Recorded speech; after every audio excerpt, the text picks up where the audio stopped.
আমার স্বামীকে কয়টা গুলি করলে, একজন মানুষকে গুলি কয়টা মারতে কয়টা গুলি লাগে ভাই? অথচ তার স্বামীকে 60টা গুলি করা হয়েছে।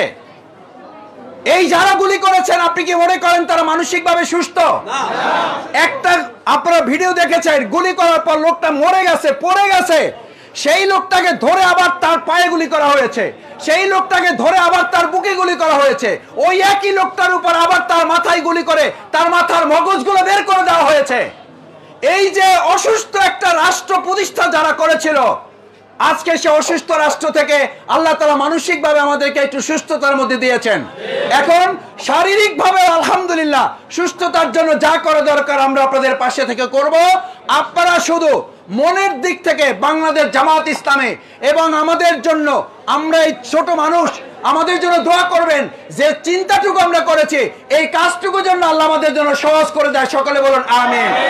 এবং যত দুঃখ দুর্দশা ক্রান্তি সংকট বাধা প্রতিবন্ধকতা আসুক, ইতিপূর্বে আমরা যেমন এগুলো উত্তরণ করেছি, আগামী দিনেও সকল বাধা বিপত্তি অতিক্রম করে আমরা যেন আমাদের এই বাউফলবাসীর কল্যাণের কাজগুলো চালিয়ে যেতে পারি।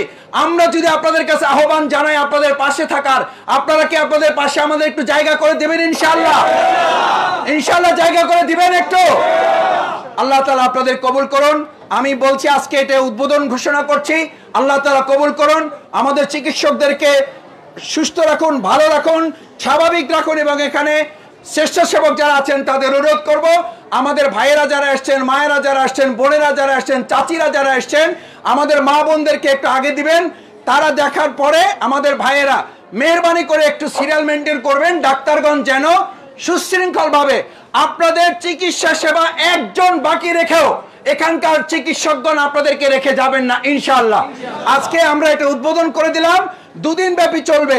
আমি আমাদের ডাক্তার জাকিয়া ফারহানা ওয়াদুদ এবং সাইদ ভাই প্রশংসার জন্য বলছি না, আমি তাদের কাছে একদিনের প্রস্তাব করেছিলাম, তারাই বলেছে আমরা এটা 2 দিন পরিচালনা করবো ইনশাআল্লাহ। সেই জন্য যদি প্রয়োজন হয় আমরা ক্যাম্পে আরো ডাক্তারকে সংযুক্ত করব। এই জন্য আপনারা কি হতাশ হবেন না, হয়তো একটু সময় লাগবে, আপনারা কি ধৈর্য দিতে পারবেন ইনশাআল্লাহ? পরস্পর অগ্রাধিকার দিবেন। এখন 5ই আগস্টের আগ পর্যন্ত অন্যায়ের প্রতিযোগিতা ছিল, আর 5ই আগস্টের পর এখন কিসের প্রতিযোগিতা? ন্যায়ের প্রতিযোগিতা, ভালোর প্রতিযোগিতা, আর একজনকে এগিয়ে দেওয়ার প্রতিযোগিতা।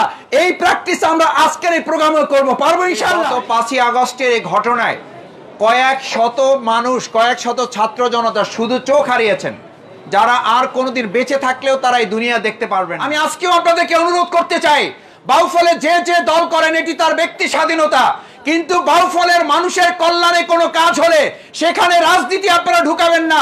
রাজনীতির ঊর্ধ্বে এই বাউফলের 3.5 লক্ষ মানুষকে আমরা স্থান দিতে চাই। মা এবং বোনেরা, ভাইয়েরা, মানুষ মানুষের জন্য আল্লাহ তাআলার নির্দেশ এটি। আমরা আজকে এটা রাজনীতির জন্য করছি না, এটা জামাত ইসলামীর কাজ না, এটা কার নির্দেশ?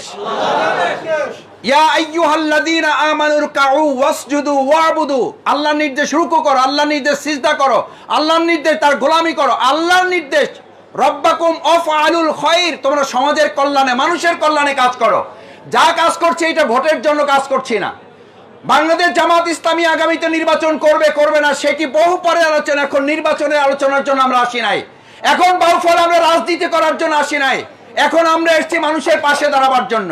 কারণ বাংলাদেশে একটা সংকট থেকে আমরা একটু উত্তরণ ঘটে যে জায়গায় এসেছি।